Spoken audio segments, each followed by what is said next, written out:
இன்றைய எபிசோடில் கார்த்திக் மனமுடைந்து போய் ஒரு கோவிலுக்கு வந்து உட்கார்ந்து தீபாவை எப்படியாவது கண்ணுல காட்டு கடவுளே என வேண்டிக் கொண்டிருக்கிறான்.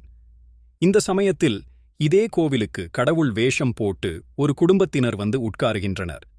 முருகன் வேஷத்தில் இருந்த சின்ன பையன் கார்த்திக்கை பார்த்துவிட்டு கார்த்திக்கிடம் வந்து ஏன் சோகமா இருக்க, சாப்பிடலையா, பசிக்குதா என்று கேட்க கார்த்திக் அதெல்லாம் இல்லை என்று சொல்கிறான்.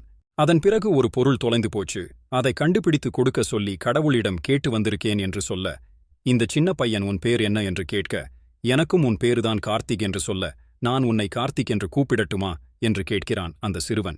மறுபக்கம் வெறுமாநில போலீஸ்கார் ஜீப்பை நிறுத்திவிட்டு தமிழ்நாட்டு போலீசிடம் பெண்ணை என்கவுண்டரில் போட்டு தள்ளப்போகிறோம், இந்த இடம் சரியாக இருக்குமா என்று கான்ஸ்டபிளை அனுப்பி கேட்டு வர சொல்கிறான். தமிழ்நாடு போலீசிடம் கேட்டுவிட்டு திரும்பி வரும் அந்த கான்ஸ்டபிள் இந்த மலை என்கவுண்டருக்கு சரியாக இருக்கும் என்று சொன்னதாக சொல்கிறான்.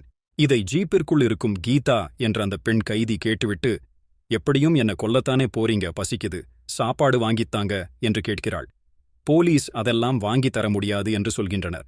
அதைக் கேட்டு தீபா போலவே இருக்கும் அந்த பெண், எப்படியும் சாகப் போகிறேன், நல்லாவே சாப்பிட்டு சாவுகிறேன் என்கிறார்.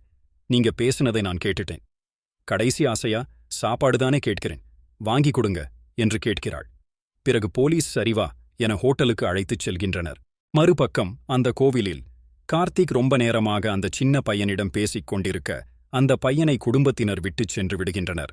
பிறகு அந்த பையன் எனக்கு கார்ல போகணும்னு ஆசை, என்ன என் வீட்ல விட்டுடுங்க என்று சொல்லி கேட்க கார்த்திக்கும் அழைத்துக் கொண்டு கிளம்புகிறான். அப்போது அந்த பையன் எனக்கு பசிக்குது என்று சொல்ல கார்த்திக் அந்த சிறுவனை ஓட்டலுக்கு அழைத்து வருகிறான். அதே ஓட்டலில் தீபா போலவே இருக்கும் கீதாவையும் அதே ஹோட்டலுக்கு போலீசார் அழைத்துச் செல்கிறான். இப்படியான நிலையில் அடுத்ததாக நடக்கப் போவது என்ன என்பது குறித்து அறிய கார்த்திகை தீபம் சீரியலை உங்கள் ஜி தமிழ் தொலைக்காட்சியில் காணத் தவறாதீர்கள்.